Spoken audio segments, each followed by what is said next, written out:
Before the law stands a doorkeeper. To this doorkeeper there comes a man from the country who begs for admittance to the law. But the doorkeeper says, "I cannot admit you at the moment." The man, on reflection, asks, Will I be allowed then to enter later?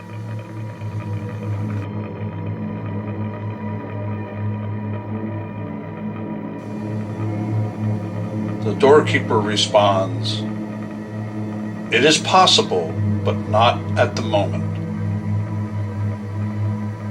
Since the door leading into the law stands open as usual, the man bends down to peer through the entrance. When the doorkeeper sees that, he laughs.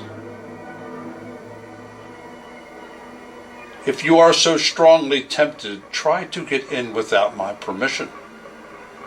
But note that I am powerful, and I am only the lowest doorkeeper.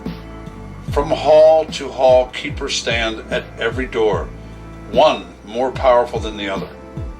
And the sight of the third man is already more than even I can stand." These are difficulties which the man from the country has not expected to meet. The law, he thinks, should be accessible to every man and at all times. But when he looks more closely at the doorkeeper, he decides that he had better wait until he gets permission to enter. He waits for days and years. He makes many attempts to be allowed in and wearies the doorkeeper with his importunity. The doorkeeper often engages him in brief conversation, asking him about his home and about other matters, but the questions are put quite impersonally, as great men put questions, and always conclude with the statement, "You are not allowed to enter yet."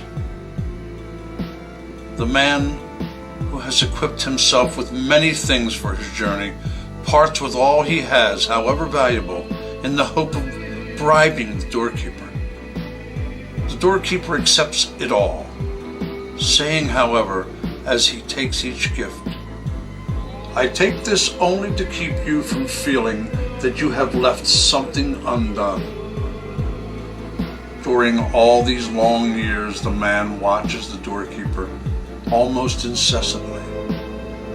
He forgets about the other doorkeepers, and this one seems to him the only barrier between himself and the law.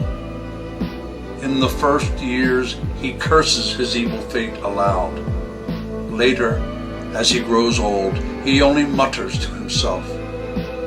Finally, his eyes grow dim, and he does not know whether the world is really darkening around him or whether his eyes are only deceiving him. But in the darkness, he can now perceive a radiance that streams inextinguishably from the door of the law. Now his life is drawing to a close. Before he dies, all that he has experienced during the whole time of his sojourn condenses in his mind into one question, which he has never yet put to the doorkeeper. He beckons the doorkeeper. The doorkeeper has to bend far down to hear him, for the difference in size between them has increased very much to the man's disadvantage. "What do you want to know now? You are insatiable." Everyone strives to attain the law. How does it come about, then, that in all these years no one has come seeking admittance but me?